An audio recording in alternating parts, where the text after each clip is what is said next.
En cette période où le monde se bat contre la Covid-19, les sages-femmes sont sur le pied de guerre dans les maternités, les centres de santé et même dans les domiciles des femmes, et ce, au péril de leur vie et de leur bien-être pour sauver les vies des mères et des nouveau-nés.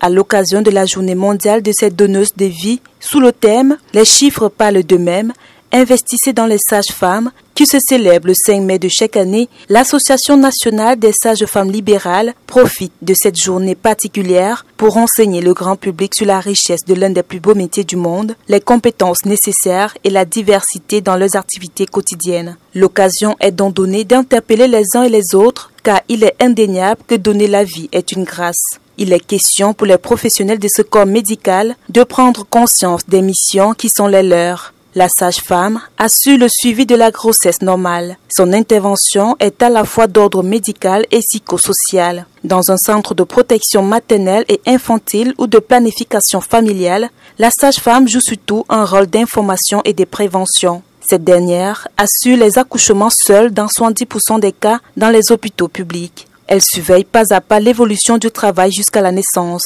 Elle fait appel aux gynécologues obstétriciens si un risque se révèle ou en cas de césarienne. En 2020 au Cameroun, le ministre camerounais de la Santé publique Manaouda Malachi avait organisé une séance de travail dans la capitale politique avec les responsables des établissements des formations des sages-femmes maïoticiennes pour repenser les curricula, harmoniser la formation et évaluer les recommandations de l'année qui précédait. Après avoir salué leurs efforts incontournables, surtout en cette période de crise sanitaire, le ministre avait évalué leur formation, le remplissage de leurs relevés de notes, ainsi que la révision du cadre légal d'organisation des concours et de certification. Pendant 2 jours, le ministre avait attiré l'attention des responsables de ces formations sanitaires sur des pratiques telles que l'admission des candidats présentant des diplômes non conformes, les inscriptions faites en marge des procédures en vigueur au ministère de la Santé, le recrutement parallèle des étudiants dont les noms figurent sur aucune liste des résultats des concours publiés et le non-respect des taux de scolarité arrêtés par taux réglementaires. Près de 830 femmes meurent chaque jour de causes évitables associées à une grossesse ou à un accouchement. Le rapport mondial portant sur les tendances de la mortalité maternelle de 1990 à 2015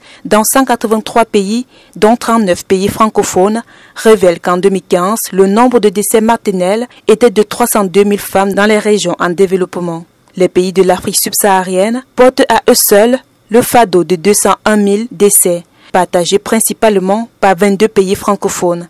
Ces décès ont un impact non négligeable sur la suivi des nouveau-nés et des enfants de moins de 5 ans, ainsi que sur les ressources des familles, avec un impact économique sur la productivité et sur la force du travail, entre autres.